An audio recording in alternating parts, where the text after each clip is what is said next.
మొన్నటిదాకా గర్జించిన పులులెక్కడ భయపడి దాక్కున్నాయా? ఒకవేళ దాక్కుంటే అవి పులులెలా అవుతాయి? వచ్చి కనిపించాలి కదా, మమ్మల్ని అలరించాలి కదా అని సవాల్ చేస్తున్నారు Bezawada TDP fire brand Buddha Venkanna.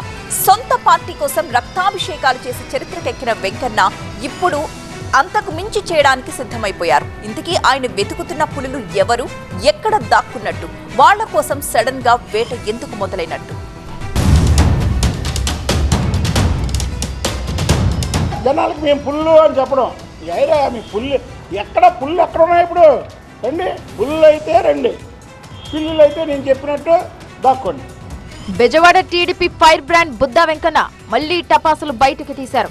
YCP సానుభూతి పరులకు వీర లెవెల్లో చాకిరేవు మొదలుపెట్టారు.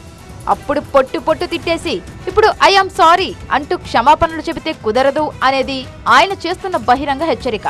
వైసీపీ హయాంలో ఇబ్బంది పడ్డ టీడీపీ కాటన్ బ్యాగ్స్ ని తయారు చేస్తూ సంవత్సరానికి 7 లక్షలు సంపాదిస్తున్నారు. మీరు వీరి నుండి ఈ బిజినెస్ గురించి నేర్చుకోవాలా? అయితే ఫ్రీడమ్ యాప్ ని డౌన్లోడ్ చేసుకోండి. లక్ష్యమల్లా ఒక్కటే, మీ అంతమే మా పంతం అంటూ పంచుల మీద పంచులు పేరుస్తున్నారు వెంకన్న.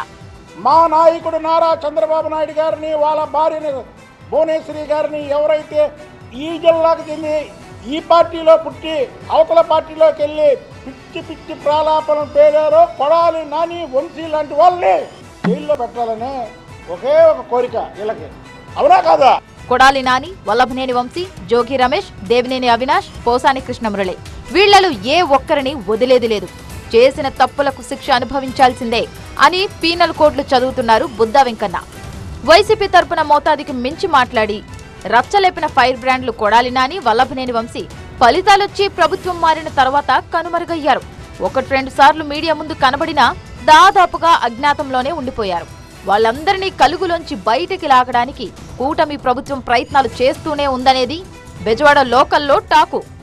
టీడీపీ నేత కాసినేని రంగబాబుపై జరిగిన దాడి కేసులో ఇప్పటికే గన్నవరం మాజీ ఎమ్మెల్యే వల్లభనేని వంశీ ప్రధాన అనుచరుల్ని పోలీసులు అదుపులోకి తీసుకున్నారు. వీళ్ల కోసమైనా వంశీ బయటకొస్తారని స్థానిక టీడీపీ నేతలు భావిస్తున్నారు.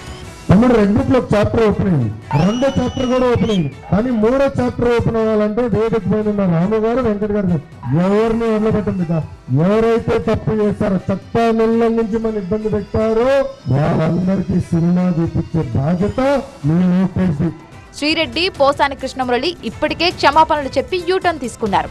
డైరెక్టర్ రామ్ గోపాల్ వర్మ ముందస్తు బెయిల్ కోసం ప్రయత్నిస్తున్నారు. ఎవ్వరినీ వదిలేదే లేదంటూ ఇప్పుడు టీడీపీ నేతలు బహిరంగ హెచ్చరిక చేయడం మొత్తం ఇష్యూను సీరియస్ గా మార్చేసింది. మంచోళ్ళైతే తెలుగుదేశంలోకి రావచ్చు. అధికారం ఉందని ఎర్రవీగి ఎవరన్నా చంద్రబాబు గారిని, ఆ రోజు లోకేష్ బాబు గారిని మాట్లాడిన వాళ్ళు ఎవరన్నా పార్టీలో చేస్తారంటే ఫస్ట్ రివర్స్ అయ్యేది నేనే.